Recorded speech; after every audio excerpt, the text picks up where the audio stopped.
देखो R2 क्या आएगा, रो एल बाई ए नॉट तो कॉमन आ गया, यहाँ पे 2f प्लस 1 का स्क्वायर और नीचे 2f है ना, ये 1 प्लस 2f ऊपर जाके इसको स्क्वायर कर देगा और ये 2 नीचे एक और आएगा, तो I think this should be 4f। Am I correct?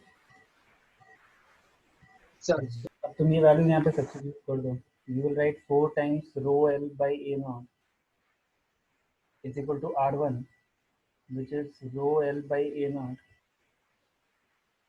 1 minus f plus rho L by A naught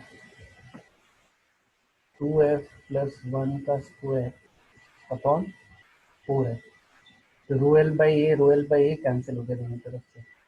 now you have this equation 4 is equal to 1 minus F plus 4f square plus 1 plus 4f divided by 4f। तो भी हो जाएगा 16f is equal to 4f minus 4f square plus 4f square plus 1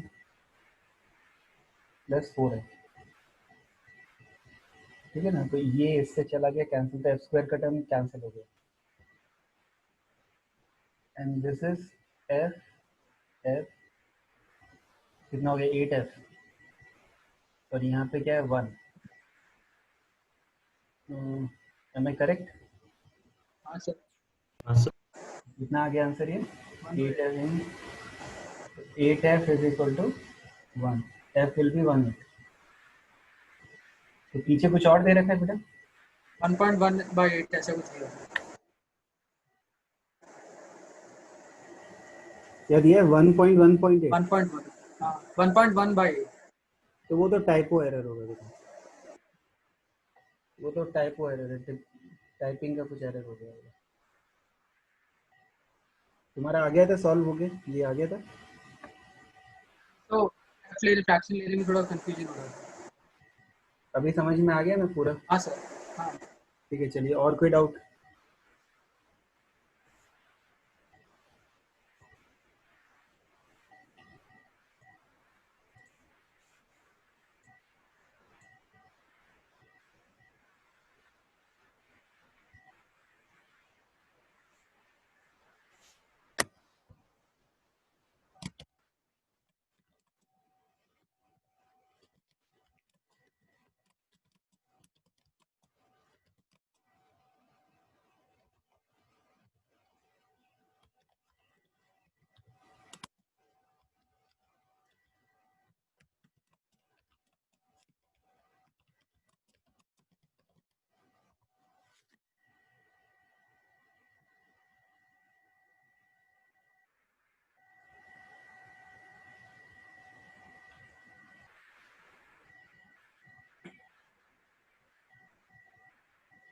चलिए बोलिए, और कोई doubt है?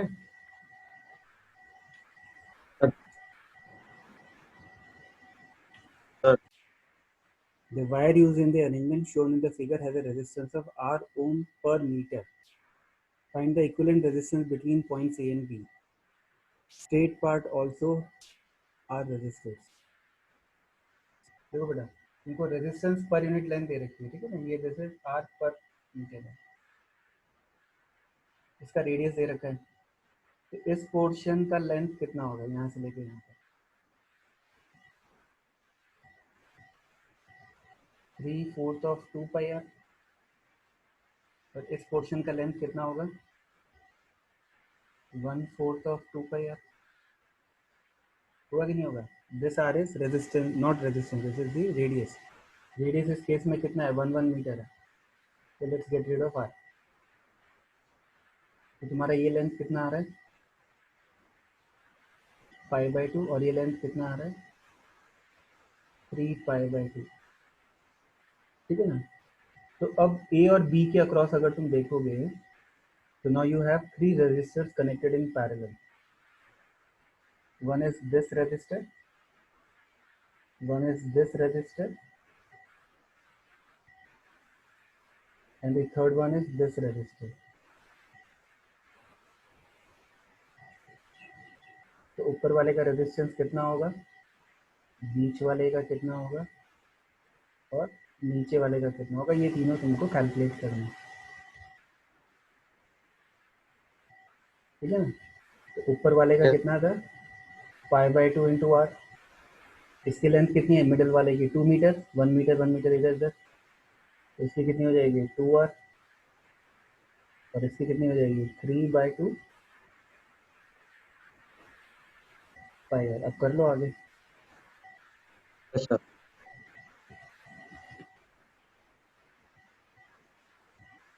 Next question is drill 5, question number 8. Okay, drill 5, question number 8.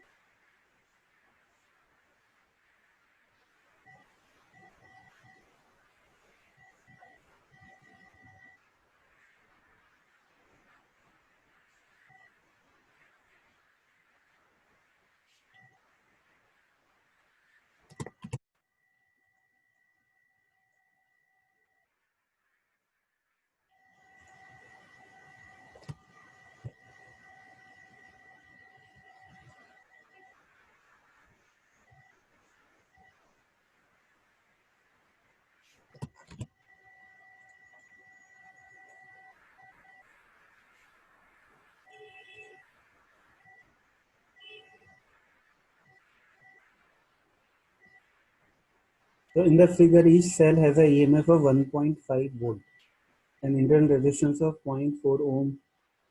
Calculate the current I. Okay.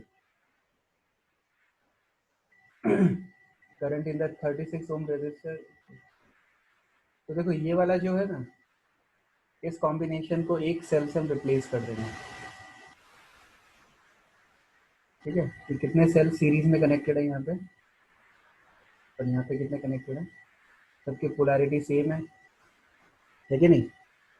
तो इसका इफेक्टिव ईएमएफ कितना हो जाएगा ऊपर वाले का 4e, ठीक है ना। ई की वैल्यू कितनी है 1.5 वोल्ट के बराबर है, और इसका इफेक्टिव रेजिस्टेंस कितना हो जाएगा 4r।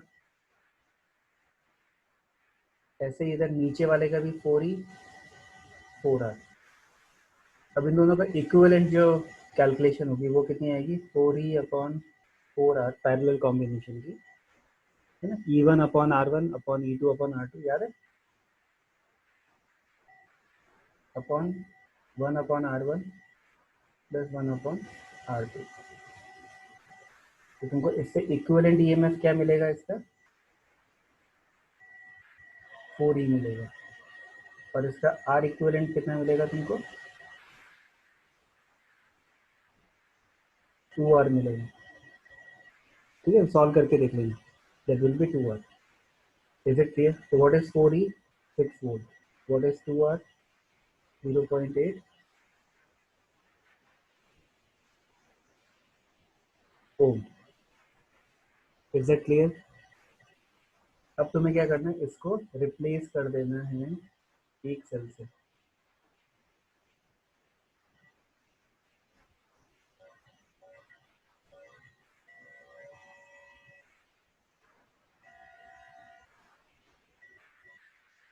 तुम ऐसा अज्यूम करो यहाँ पे एग्जिस्ट ही नहीं करता है, ठीक है। सिर्फ एक सिंगल सेल है जिसका ईएमएफ है 6 वोल्ट और इसकी इंटरनल रेजिस्टेंस है 0.8 ओम, इसकी 1.5 वोल्ट और इसकी इंटरनल रेजिस्टेंस 0.4 ओम।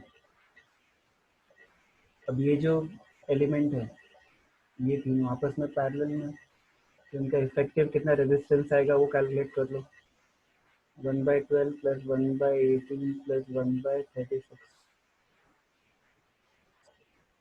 ठीक है, हमसे क्या पूछा हुआ क्वेश्चन में, करंट इन 36 ओम रेजिस्टर पूछा है, ठीक है। तो वो हम बाद में कर लेंगे, पहले इफेक्टिव रेजिस्टेंस निकाल लेते हैं। ताकि टोटल करंट मिल जाए उनको। ठीक है, तो इसका एलसीएम कितना आएगा 36, 3 + 2 + 1 is how much 6, 2 × 6, so effective resistance is 6 ओम। तो अब मैं इसको भी पूरे को रिप्लेस कर देता हूँ, इस पूरे को मैं रिप्लेस कर देता हूँ एक सिंगल रेजिस्टेंस से।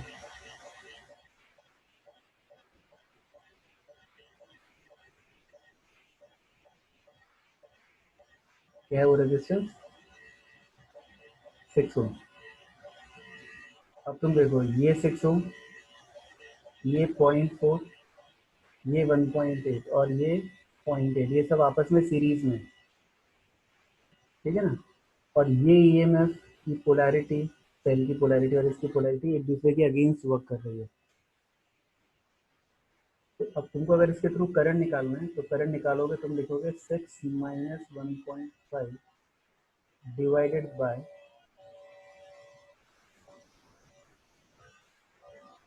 Current I will be total EMF 6 - 1.5, दोनों सीरीज में है, divided by total resistance. Total resistance कितना है 6 + 0.4 + 1.8 + 0.8, कितना हो गया ये 9. 9 हो गया पक्का। तो 4.5 divided by 9 is how much, half ampere. इतना समझ में आया कि नहीं आया? तो first part is over. Second part में तुमसे क्या बोला हुआ है 36 ओम रेजिस्टर में कितना करंट जा रहा है। तो अब तुम ये देखो कि यहाँ पे पोटेंशियल डिफरेंस कितना है। इस क्वेश्चन को कैसे करेंगे, what will be the potential difference across this combination. 3 volt, ये जो 3 वोल्ट यहाँ पे जा रहा है, 3 वोल्ट का जो पोटेंशियल डिफरेंस है, it will be because of the current in this. तो ये करंट लेटर से आई है, तो 36 I is equal to 3 volt. तो what is the value of I 1/12 ampere.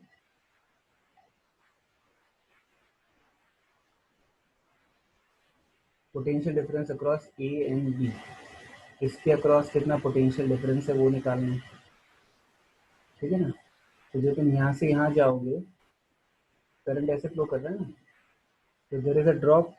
कितना ड्रॉप है ए एंड बी के अक्रॉस 1.5 वोल्ट, और इंटरनल रेजिस्टेंस का भी पोटेंशियल ड्रॉप ही होगा, तो वो ऐड हो जाएगा बेसिकली। तो potential of A minus potential of B, if you calculate, potential of A will be more in terms of EMF as well as the internal resistance. Internal resistance का current कितना था half ampere, resistance के through current कितना था half ampere, और उसकी resistance कितनी थी 0.4, तो इससे कैंसिल होकर 0.2, तो your potential difference will be equal to 1.7 volt. So this is C part, this is B part and this is A part. आ गया सबको समझ में?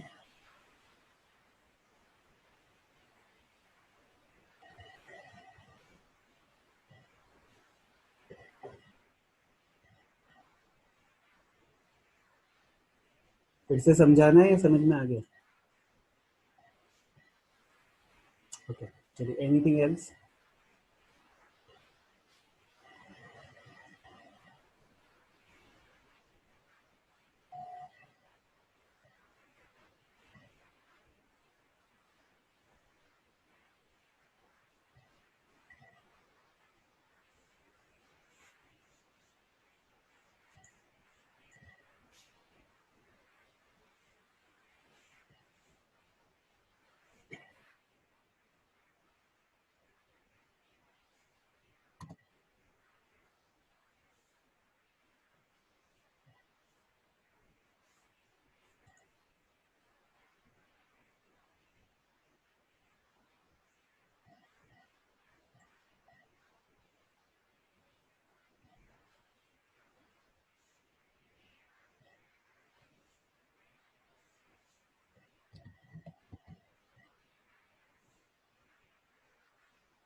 Any other doubt or should I give?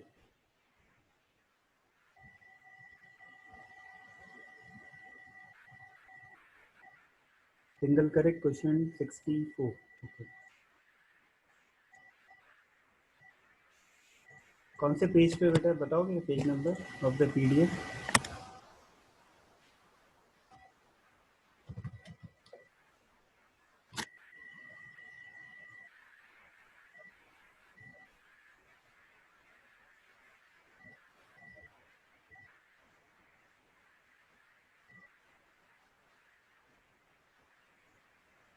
Okay, I think ये वाला question तुम कह रहे हो.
ये आ क्यों नहीं रहा इधर?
Just hold on, I do not know इतना टाइम क्यों लग रहा है इसको वेरीफाई करने में.